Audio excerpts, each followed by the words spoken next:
Through our worldwide resources, EWTN presents a truly global perspective of our Catholic faith. We welcome you to the Catholic Sphere.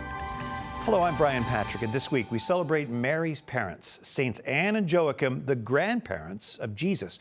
We'll talk about the role of grandparents in passing on our Catholic faith. We welcome back three priests who have been with us before. Father Francis Lucas is joining us from the Philippines. He is the CEO of Catholic Media Network. We also have Father David Arokium, CEO of Mata TV, back with us from South India.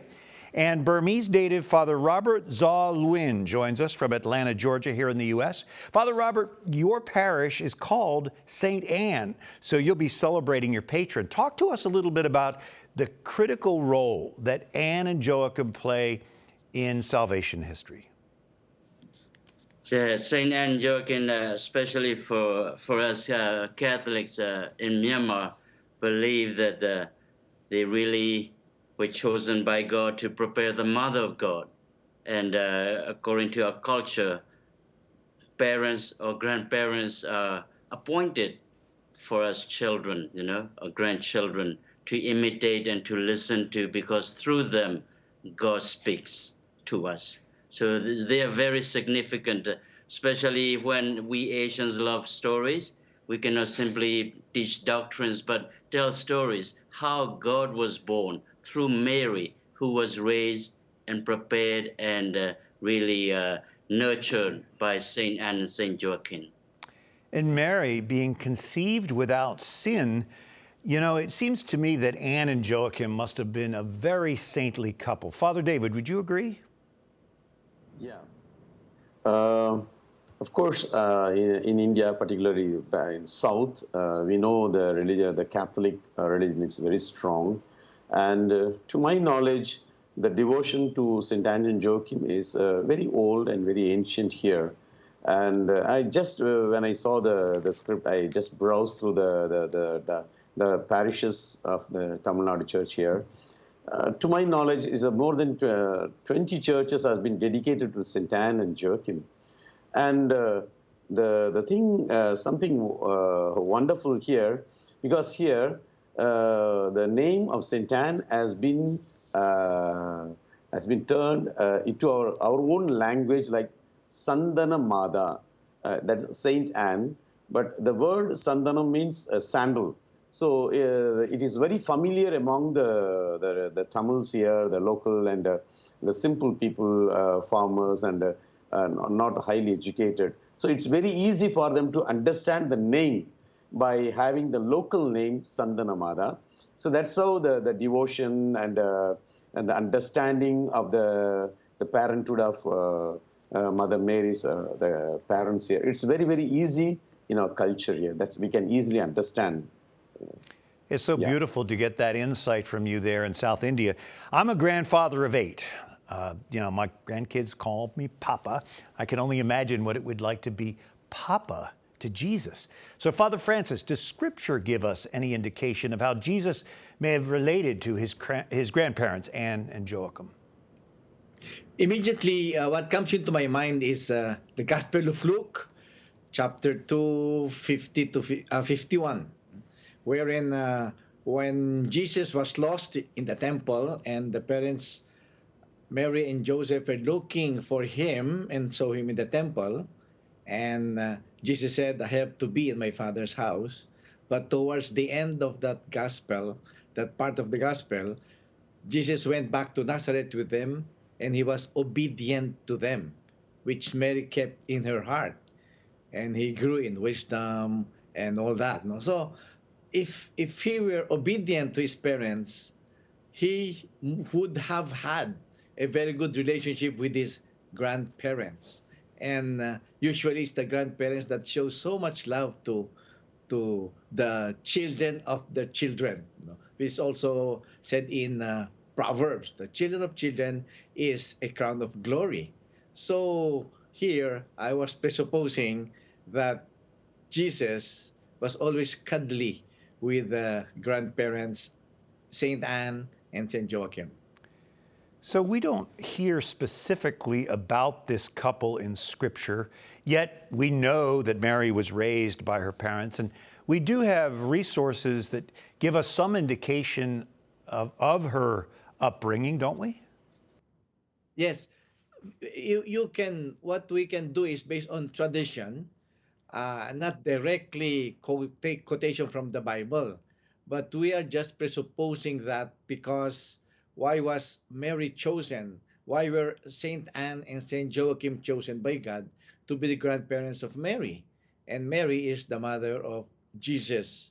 So in our faith, we presuppose that Jesus had a very interesting and loving relationship with his grandparents likewise. I want to ask each of you before we go to a break a little bit about your own grandparents. Father Robert, if we could start with you there in Atlanta, do you remember your grandparents and how they may have influenced your faith journey?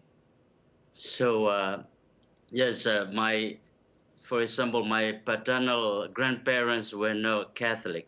They were Buddhists. One example I remember, since I love to have lunch with them, every time I forgot to pray, my grandmother would say, "I didn't see you pray. You better pray first," although she wasn't Catholic.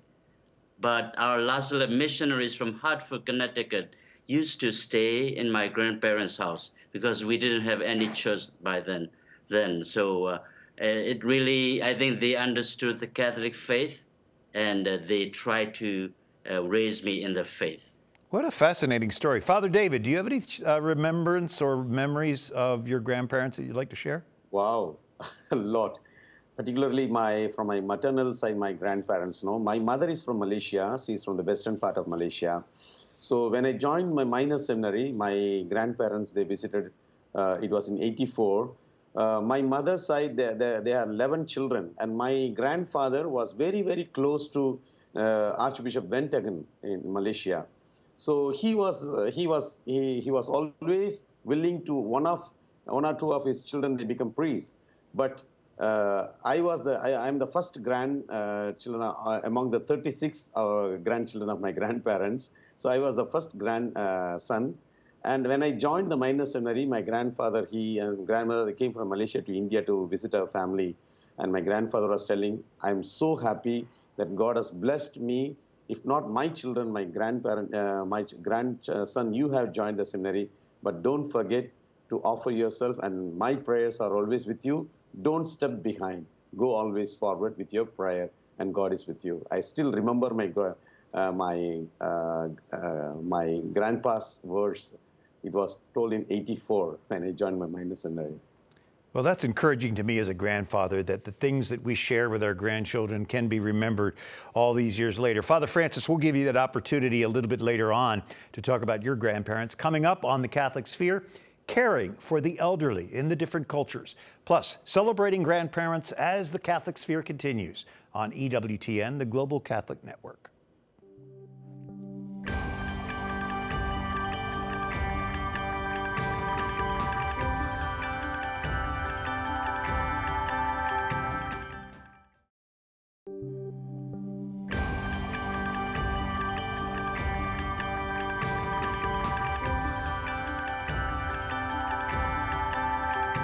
Thanks so much for watching the Catholic Sphere on EWTN. It's our weekly global perspective of the Catholic faith. I'm Brian Patrick, joined this week by Father David Oroquium in South India. Father Francis Lucas is joining us from the Philippines. And we have Father Robert Zaw Luin, a Burmese native, who is joining us from St. Anne Parish in Atlanta, Georgia. We're talking about Saints Anne and Joachim, the grandparents of Jesus. And Father Robert, would you talk a little bit about how grandparents are revered in Burmese culture? So in Burmese culture, we hold our grandparents in high esteem. We pay them the utmost respect, and they are our guides and our,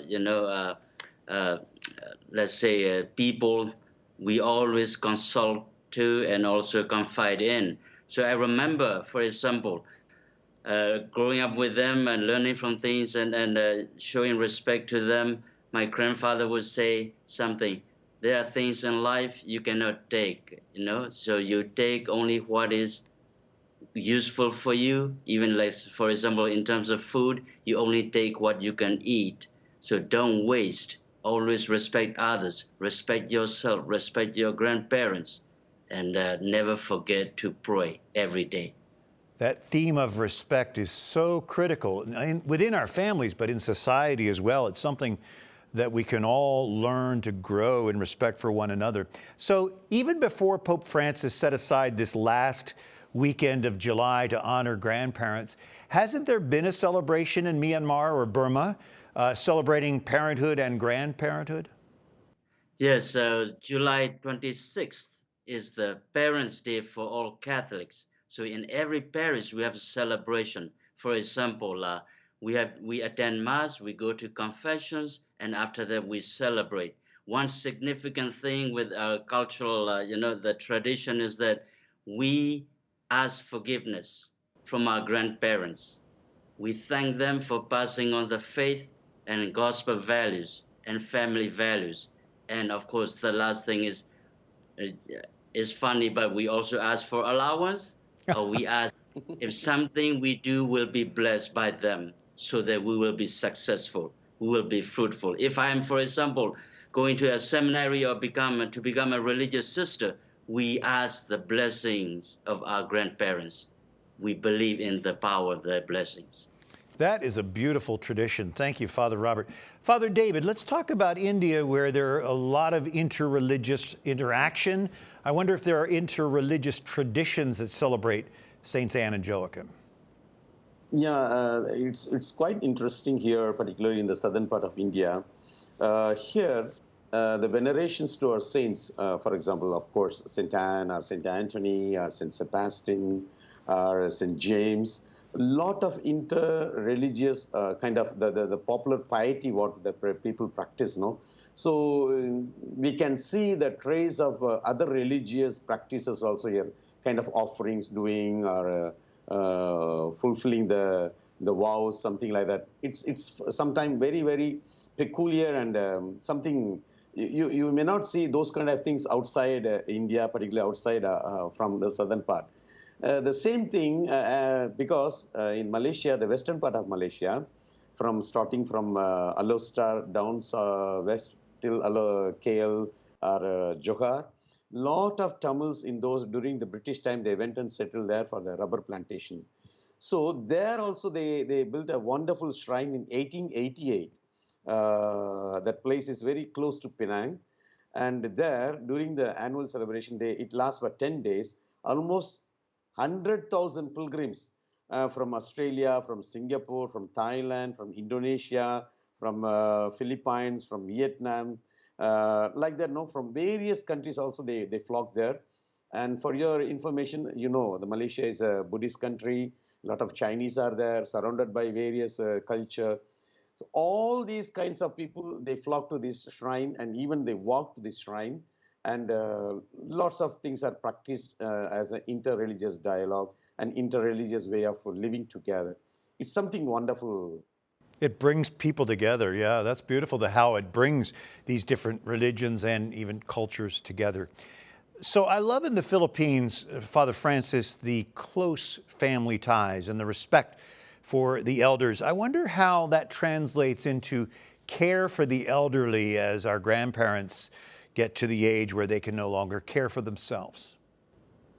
Care for grandparents in the Philippine tradition, we do want to send them to old people's home, as we call it here. We want to take care of the grandparents in our own homes.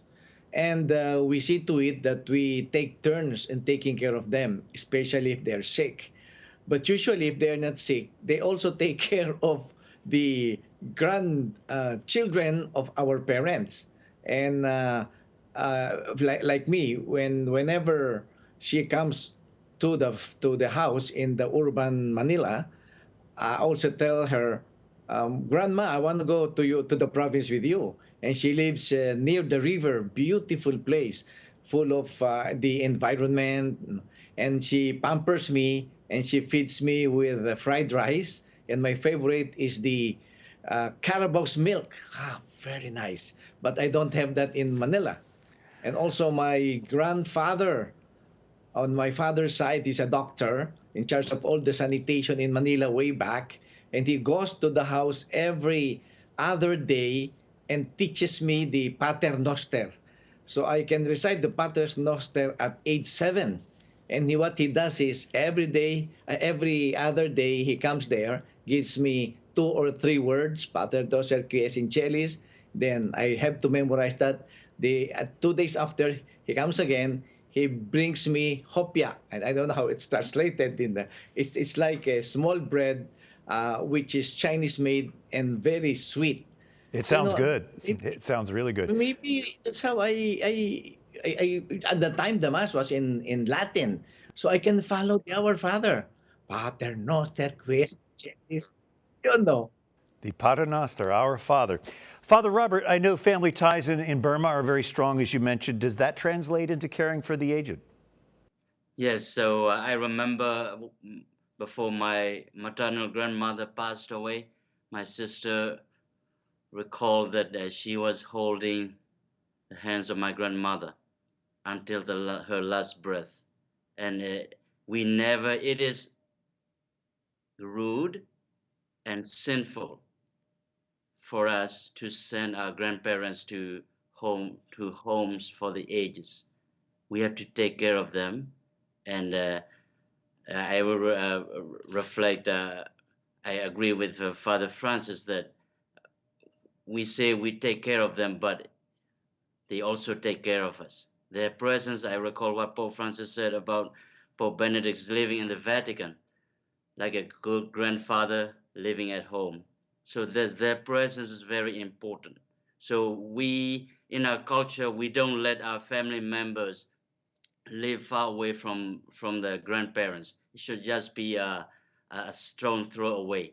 So that if there's something they need to take care of, grandparents are there. If there's something their grandparents needs, parents and our parents and grandkids are there. So the family tie is really, strong, and that really reflect our Catholic faith, the family spirit. Keeping it close. All right, Father, thank you so much. Coming up, grandparents who shaped our faith, along with our spiritual challenges for this week, as the Catholic Sphere continues here on EWTN.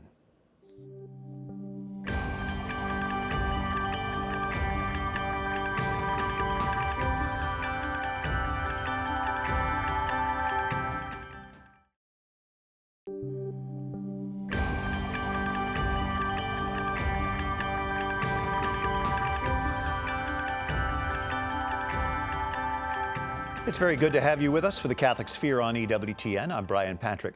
Father Robert Zaw Lwin is joining us from St. Anne's Parish in Atlanta, Georgia. We have Father Francis Lucas from the Philippines in Manila, and Father David Oroquium in South India. Father Francis, I'd like to go back to you. There have been some studies regarding the various generations and how they value or not their grandparents. Can you kind of break that down for us? There's a study, and I tried to check here in the Philippines, that usually the millennials, they have their children, but their children are closer to the baby boomers than to generation of the millennials. So I've been trying to ask why and how come. Because baby boomers, after the war, there was such a big challenge to bring back humanity or to reconstruct the world. So that's a great challenge for the baby boomers, and we work a lot after the war. No, not me, but including me also, because I was born after 1945. But the Generation Z, the second to the last generation, because they have the Generation Alpha, everybody born after 2010. So the Generation Z has a dream of building a new world because they've experienced so much problem and trouble, not necessarily structural or a world war. So they can understand each other better. So I tried to check that with parents of millennials, and I said, do they really love more? It seems that when the grandparents can influence your children better than you. They said, yeah, and they don't know how come. Because they feel they love more and they kind of understand each other better than their parents. So the baby boomers and the Generation Z. Well, I'm a boomer, and I didn't really know my grandparents. Only one of my grandparents was alive, and I was. And she would come to visit. My maternal grandmother would come to visit about once a year. I know as a grandparent, I am very active in the lives of my grandchildren. I'm not sure what generation they are. They were born in the last 10, 15 years.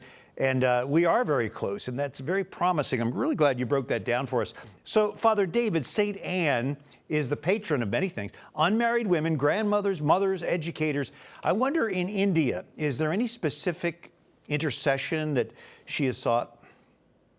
Yeah, actually, when I saw this particular concept, here in Tamil Nadu, there are two religious congregations founded here in our own local congregation by the. One was founded in 1858 by one Annamal. Again, the name is Anne. She founded this congregation because, here in those days, child marriage was there. Before they, in very little small age, the girls were given in marriage. So very soon they became widow, and their life situation in the society was very, very pathetic. So this gentlewoman, she thought of giving a new life for these widows, and she started a congregation for the widows in the name of St. Anne in 1858. Today it is called St. Anne's Congregation, Trichy St. Anne's in Tamil Nadu. There are almost more than 1,000 sisters working all over the world. Now another congregation, it was started in 1863, particularly one gentlewoman, she called Jnanamma. Jnana means wisdom, a lady of wisdom. In 1863, she started a kind of school for the female children to educate them. So those who got educated from her school, two of the young girls, they wanted to join her mission. And slowly she thought, why don't we start a congregation? So that congregation, again, St. Anne, the name of St. Anne.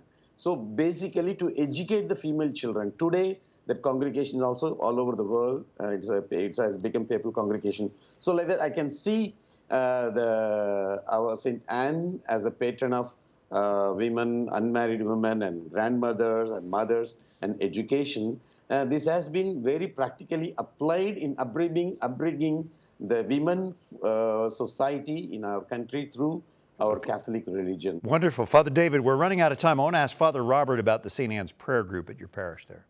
So St. Anne, we call it a Santa Anna prayer group, women group.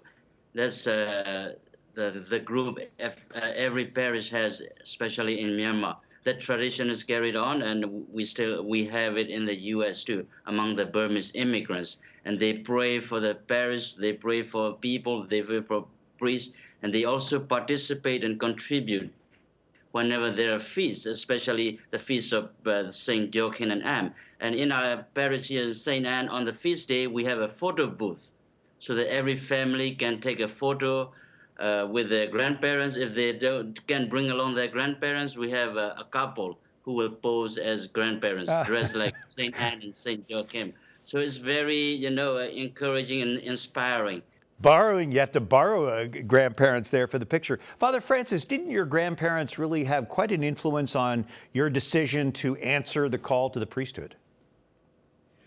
I think so, but I was not conscious then. Like my grandmother, I told you earlier, she was pampering me except for religious tradition. At 6 o'clock in the morning, I have to wake up and pray the Angelus with her. 12 noon, again the Angelus before eating. In the evening, I have to go back to the house and pray the Rosary and the Angelus with her. She was very strict on that. And now I learned that a discipline in prayer is needed. So it becomes a habit. So, and also my granddad, who taught me the Pater Noster, very simple. He just gives me gifts, and then he continues teaching me the Latin words.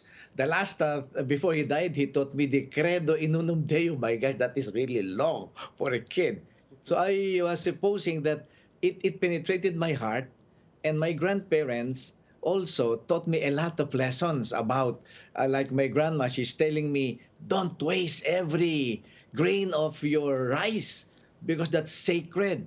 Once the environment gets mad at you, there'll be hunger in the world. Yeah, that's a good grandparent. So we only have time for my challenge. I'm not going to be able to do yours. I just want to challenge all of us grandparents to invite at least one of our grandchildren to a weekday mass this week. That'll be beautiful, don't you think? Thank you for joining us. Father Francis Lucas in the Philippines, Father David Arokium in South India, and Father Robert Zaw Lewin from St. Anne Parish in Atlanta, Georgia. I'm Brian Patrick. On behalf of our production team here on the Catholic Sphere, thank you for watching. We leave you with a short video pilgrimage to the Grotto of the Annunciation in Nazareth. This was believed to be the home of Anne and Joachim, where Mary gave her yes to the angel Gabriel. O